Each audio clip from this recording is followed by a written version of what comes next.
Hello, good evening সবাইকে। এখন আমরা বেরিয়ে পড়ছি জগন্নাথ মন্দিরের উদ্দেশ্যে। তোমরা তো সবাই জানো দীঘাতে যে এখন নতুন জগন্নাথ মন্দির হয়েছে, তো সেটা টাইমিং হচ্ছে 8টা পর্যন্ত। তো লেটস গো। সঙ্গে এখনও রেডি হতে পারেনি, সবাই লিফট করে বন্ধ করে চলে যাচ্ছে।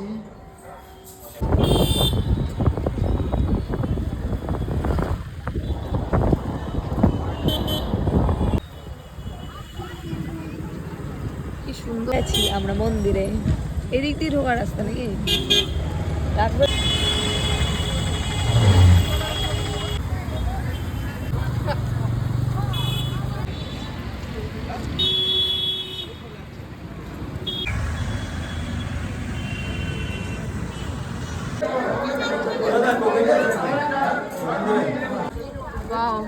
এখন আন্ডার কনস্ট্রাকশন আছে, কাজ তো চলছে চারিদিকেই, কিন্তু মন্দিরটা খুব ভালো লাগছে। এটা তো উপর থেকে খুব দৌড়াতে দৌড়াতে ঢুকলাম, কারণ একদম লাস্ট মিনিট বন্ধ যদি হয়ে যায়। গলাটা একটু বসে গেছে, কারণ জলে অনেকক্ষণ খেলা করেছি। তো এই যে সবাই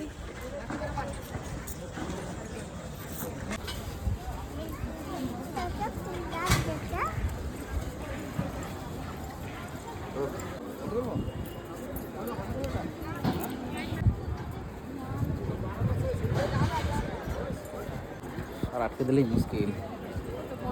চলে লাগলে আবার বন্ধ করে দেবে। কিছুদিন যেতে দাও, সব বন্ধ করে দেবে।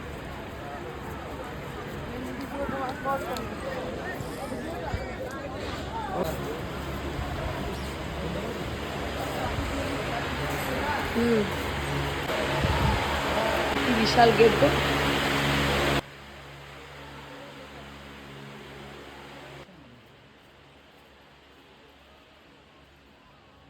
ওয়াও,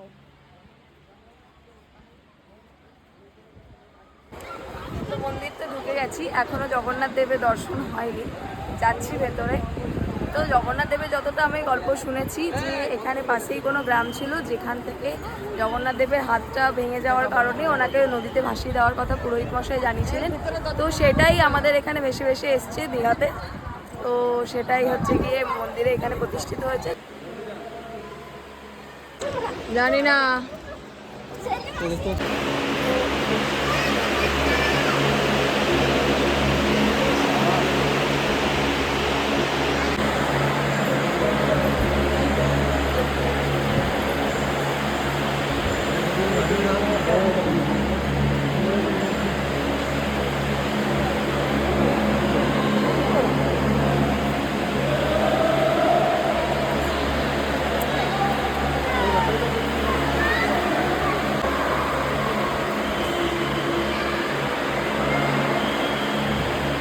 কি বিশাল মন্দিরটা বানিয়েছে।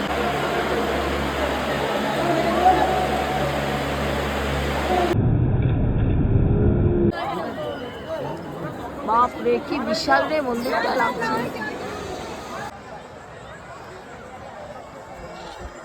দিচ্ছিল না 9টা, মানে 8টা প্রায় বাজছে। আমরা তো লাস্টে ঢুকলাম, তো ভিড় ভালোই আছে, একদম বেরোনোর সময় হয়ে গেছে সবারই মতো। দিদিরা আগেই আছে। যে মন্দির থেকে বেরিয়ে গেলাম, ঠাকুর দর্শন হলো, এই যে লাস্ট গেট ছিল। তো আজকের জন্য ভিডিওটা হয়তো এতটুকুই। যদি বাজার যাওয়া পসিবল হয় যাব। এইটা তো আজকে ডে 2, আমাদের ডে 3তে আমাদের প্ল্যানিং আছে হয়তো মন্দারমণি যেতে পারি, বাট নট শিওর, এখনও প্ল্যান কিছু হয়নি। আগে হোটেল যাই, তারপরে দেখছি। জুতোগুলো এখানে রাখার ব্যবস্থা ছিল, এই যে এই জায়গাটাতে, ঠিক মন্দিরে এই গেটটা ঢোকার ঠিক অপোজিট দিকটাতে। আমরা বেরিয়ে জুতোগুলো নিয়ে নিলাম।